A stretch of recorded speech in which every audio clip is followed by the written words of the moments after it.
Бастарыңды жарамын. Мақпал Жүнісова алаяқтарға алданып қалғанын айтты. Халық әртісі әнші Мақпал Жүнісова алаяқтарға алданып қалғанын айтты. Ол Инстаграм парақшасы арқылы халықты сақ болуға шақырды. Құрметті халайық, менің жазушыларым, ешкімге сенбеңіздер, ешкімге дауыс бермеңіздер. Менің телефоным бұзылып, WhatsApp аккаунтым істемей қалды. Менің телефоныма әнші Дәлел Уашқа дауыс бер деген хабарлама келген. Соны ашып, баса қойып едім, артынша менің атымнан да сондай хабарлама тарай бастады. Бір тәулікке телефоным өшті. Ақша шешіп алған, ешкімге сенбеңіздер.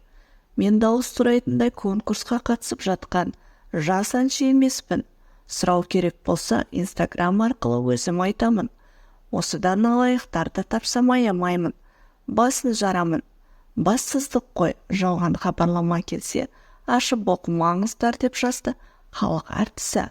Желі қолданушылары мен өнер өкілдері әншіні қолдап түрлі пікір жазып жатыр.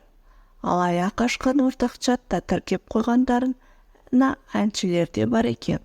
Қазір ғана осы топқа мені қосты. Мақпал әпкеге қандай дауыс керек деп ойлап отырған едім деп жазды Роза Әлқожа. Мен де білдім. Пожалуйста, помогите дегеннен қорқып едім, деді Ғазизхан Шекербеков. Мақпал апайымыз бас жүлдені баяғыда алып қойған. Бұл кісіге дауысты әлдеқашан беріп тастағанбыз. Сондықтан сенбеңіздер. Ойнайтын адамды тапқан екен.